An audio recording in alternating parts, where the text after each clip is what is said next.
मैं मसीह में सच कहता हूँ, मैं झूठ नहीं बोल रहा और मेरा विवेक भी पवित्र आत्मा में गवाही देता है कि मुझे बड़ा शौक है और मेरा मन सदा दुखता रहता है, क्योंकि मैं यहाँ तक चाहता था कि अपने भाइयों के लिए जो शरीर के भाव से मेरे कुटुंबी है स्वयं ही मसीह से शापित हो जाता। वे इजरायली है और ले पालकपन का अधिकार और महिमा और वाचाएं और व्यवस्था और उपासना और प्रतिज्ञाएं उन्हीं की है। पुरखे भी उन्हीं के हैं और मसीह भी शरीर के भाव से उन्हीं में से हुआ। सबके ऊपर परम परमेश्वर युगानुयुग धन्य हो, आमीन। परंतु यह नहीं कि परमेश्वर का वचन टल गया, इसलिए कि जो इज़राइल के वंश है वे सब इज़राइली नहीं, और न अब्राहम के वंश होने के कारण सब उनकी संतान ठहरे, परंतु लिखा है इसहाक ही से तेरा वंश कहलाएगा। अर्थात शरीर की संतान परमेश्वर की संतान नहीं, परंतु प्रतिज्ञा की संतान वंश गिने जाते हैं, क्योंकि प्रतिज्ञा का वचन यह है, मैं इस समय के अनुसार आऊंगा और सारा के पुत्र होगा। और केवल यही नहीं, परंतु जब रिबका भी एक से अर्थात हमारे पिता इसहाक से गर्भवती थी और अभी तक न तो बालक जन्मे थे और न उन्होंने कुछ भला या बुरा किया था, इसलिए कि परमेश्वर की मनसा जो उसके चुन लेने के अनुसार है, कर्मों के कारण नहीं परंतु बुलाने वाले के कारण है, बनी रहे। उसने कहा, जेठा छोटे का दास होगा। जैसा लिखा है, मैंने याकूब से प्रेम किया परंतु एसाव को अप्रिय जाना। इसलिए हम क्या कहें? क्या परमेश्वर के यहाँ अन्याय है? कदापि नहीं, क्योंकि वह मूसा से कहता है, मैं जिस किसी पर दया करना चाहूँ उस पर दया करूँगा और जिस किसी पर कृपा करना चाहूँ उसी पर कृपा करूँगा।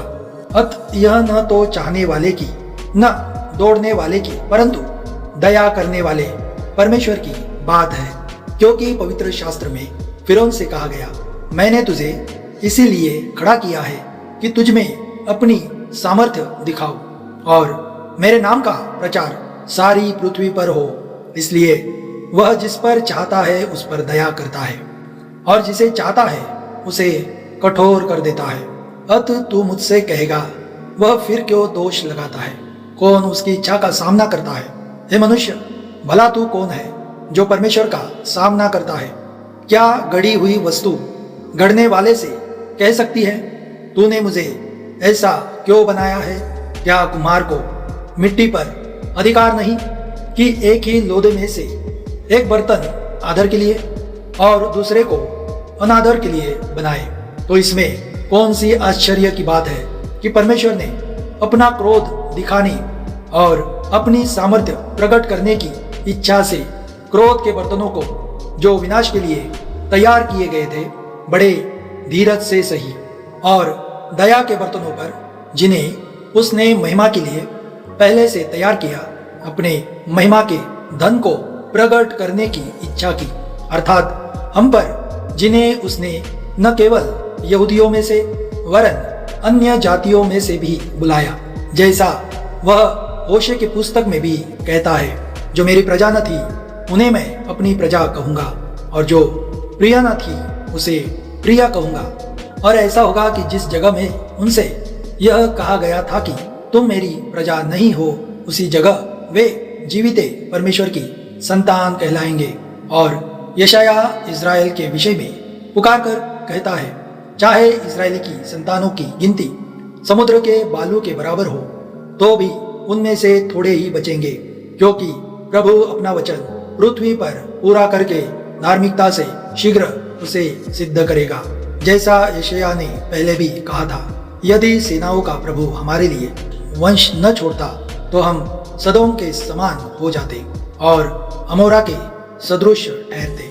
अत हम क्या कहें? यह कि अन्य जातियों ने जो धार्मिकता की खोज नहीं करते थे धार्मिकता प्राप्त की, अर्थात उस धार्मिकता को जो विश्वास से है, परंतु इजरायली जो धर्म की व्यवस्था की खोज करते थे उस व्यवस्था तक नहीं पहुंचे। किस लिए?